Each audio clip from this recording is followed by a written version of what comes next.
Okay, so hello, good morning guys. So today bibigyan lang tayo ng reaction video about this news sa mga changes ng ng immigration dito sa Canada, especially sa mga affecting the temporary workers, students, tourists and yung mga wala pang stable na status dito sa Canada. So, panoorin natin tong news na to at bibigay ako ng konting insights about what's going on here. Ako po ay isang Canadian citizen na dito na ako before 2019 and yung pathway ko dito is Express M3. So, hindi ako duman sa student and temporary working status. So, share ko sa inyo kung paano ko ginawa yun. Subscribe lang kayo tapos message nyo sa baba kung ano yung mga process na ginawa ko. But this video would be specifically about the temporary foreign worker or the current situation of immigration dito sa Canada. So, panoorin natin tong video to. Samantala, ikinadismaya ng ilang mga kababayan ang pagbabawas na gagawin ng Canada sa mga temporary foreign worker. Bakit daw tila mga immigrant na ngayon ang nasisisi sa mga problema ng Canada? Ang report mula kay Rhea Santos. The name itself is an easy invitation for scapegoating. Temporary na, foreign pa. Ikinadismaya ng isang kababayan ang tila paninisi sa mga temporary foreign workers sa mga problema na hinaharap ng Canada. Ito daw ang naging dating sa anunsyo ng Feds sa nakatakdang pagbabawas sa bilang ng temporary foreign workers sa bansa. It's a pendulum swing always, right? Kasi ang nangyayari ngayon is, 'di ba, sobrang luwag ng system ng immigration ng Canada. Like, pumupunta dito as student, pero yung goal naman nila talaga is hindi para mag-aral, kundi magtrabaho. So, ang nangyayari is, yung mga local na Canadians, like for example, this past summer, yung mga student na usually nagtatrabaho, yung mga Canadian student na usually nagtatrabaho pag summer, wala nang mahanap na trabaho kasi na-occupied na ng mga temporary foreign workers.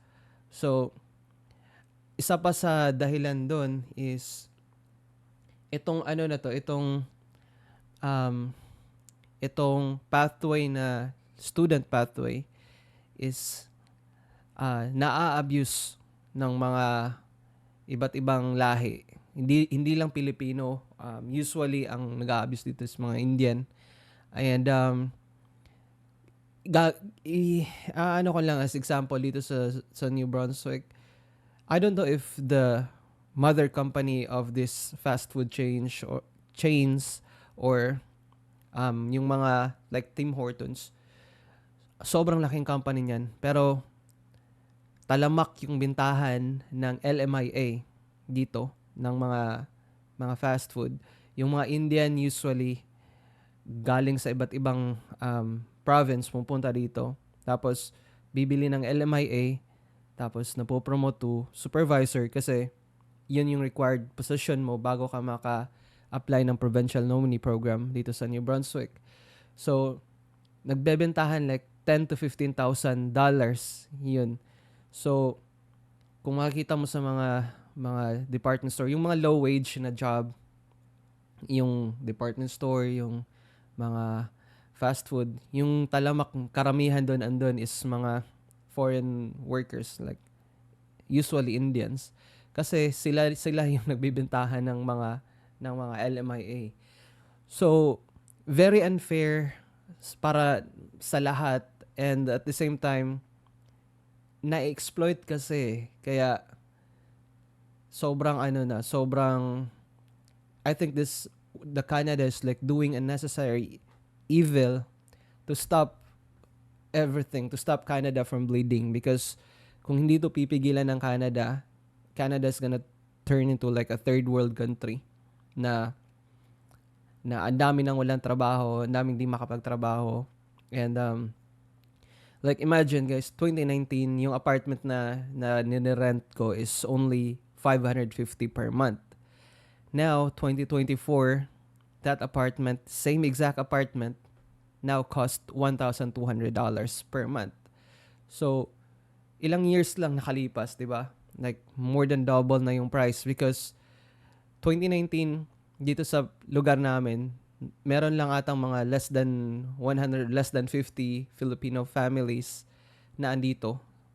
Now, there's more than 1,000 families or 1,000 Filipinos na andito sa same province, sa same location kung nasaan ako ngayon. And imagine, Filipinos are only like the third largest migrants dito sa Canada. Number 1 is Indian, number 2 is Chinese. So let's say there's 1,000 Filipinos here. There's probably like 2,000 or 3,000 Indians na andito plus Chinese plus iba't ibang lahi pa. So yun. And the system, the healthcare system sa Canada, kung yung sa 2019, kung pupunta ka sa ER, mag-aantay ka lang ng 1 to 2 hours para matingnan ka. Now, you will have to wait 8 hours or more para lang matingnan ka kasi punong-puno na yung healthcare system dito sa Canada. Ang mamahal na ng lahat and kung di pipigilan to, talagang babagsak yung Canada. So, although I feel for those people na pumunta dito para magtrabaho, para makahanap ng mas better future compared sa kung saan sila nanggaling. However, they can't. I also understand na Canada can't let just this happen. So, nagets niyo yung point ko. Pakinggan natin kung ano pa yung sasabihin nila dito. In times of plenty, okay, we need more TFWs. In times of pending issues, maybe we'll cut them down. And so for me, it's more of around, okay, let's have an actual, serious, equitable conversation on our immigration system. Simula September 20 So, ganyan naman talaga yung ginagawa ng mga bansa, guys. Like, for example, ngayong year or this time of the year, like example, kailangan ng Canada ng mga skilled workers na or mga temporary workers. So, syempre mag-o-open sila ng pathway for temporary workers to come here in Canada. And pag napuno na yun, of course, i-close nila because like the law of supply and demand, diba? So, anong gagawin mo sa sobrang dami ng worker, wala nang trabaho na field na. So, yun yung nangyayari ngayon.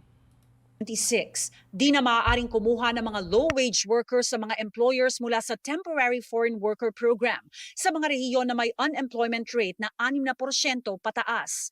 Kung may pangangailangan man sa serbisyo ng Temporary Foreign Worker mula 2 taon na kontrata, ibinaba na rin ito sa 1 taon. From the perspective of employers, mas malaki siyang logistical hurdle. I mean, that is the point of the change. That is to discourage Canadian employers from employing abroad or foreign nationals in order to prioritize the ones that are in Canada. Hindi naman nila binaban totally, pero yun nga, parang yung napaka-extreme na solution kaagad is yun yung inuna nila. The pathways are starting to diminish and they are becoming very competitive. And if your LMIA produces a 1-year work permit, for example, medyo maliit yung runway ninyo to convert to permanent residence from there.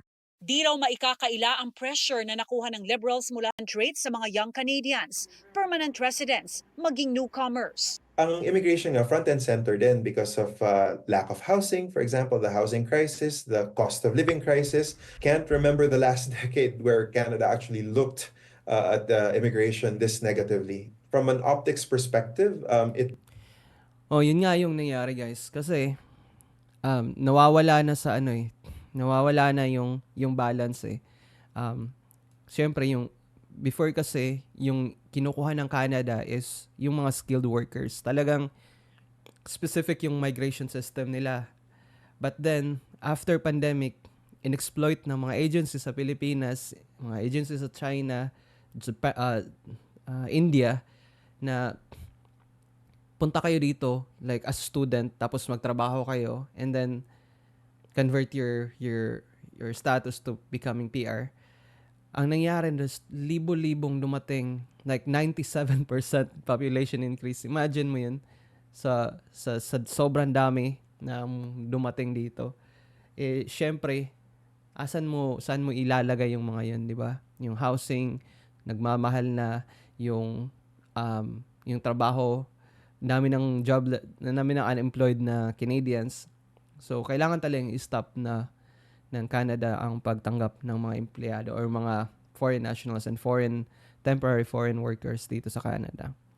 So, dati ang nagbe-benefit dito is yung mga businesses. However, mag-election na next year. So, itong si Justin Trudeau, tingin siguro niya na yung sentiment ng mga Canadian is gearing towards this. So, yun yung ginawa niya. Siguro pagkatapos ng election, babalik din to sa kung anong nangyayari before, or I don't know what's gonna happen, but mostly all the commotions that's going on right now is because of the upcoming election for here in Canada. Does appear that the government is trying to address this particular sentiment among the Canadian public, especially in face of an election coming up next year. Pangamba naman ni Kala, sana'y di na makadagdag pa sa pagiging vulnerable ng mga TFWs ang anunsyo ng feds. It elicits possible oppression, right? Possible negative attitudes towards immigrants. When a society is under stress, it's often yung mga vulnerable people who are easy to be blamed. So hopefully we don't go there as Canadians, right? Rhea Santos, Yun nga. Kasi, as sa binigay ko example kanina, sobrang dami na talaga guys ng mga immigrant dito sa Canada.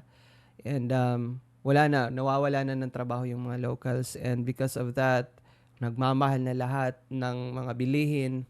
And the cost of living is like rising so fast that you can't, I don't know, like, yung sa binis ko na example dati, kung yung salary mo dati is like, let's say, $1,000 every 15 days, tapos yung rent mo is $550, meron ka pang medyo malaki-laking sobra, di ba? Pero sa ngayon, yung rent ng same exact apartment ko dati is now $100,200. Tapos yung bi-weekly mo is the same pa rin, or yung every 15 days mo is the same pa rin. Lugi. So, yun yung nangyayari ngayon. Sana may tunan kayo kahit na konti lang dito sa reaction video natin.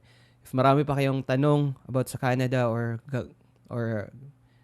mga videos na isasuggest na gagawa natin ng reaction, paki-comment lang below. And maraming salamat. Ingat po kayong lahat at hanggang sa susunod na video.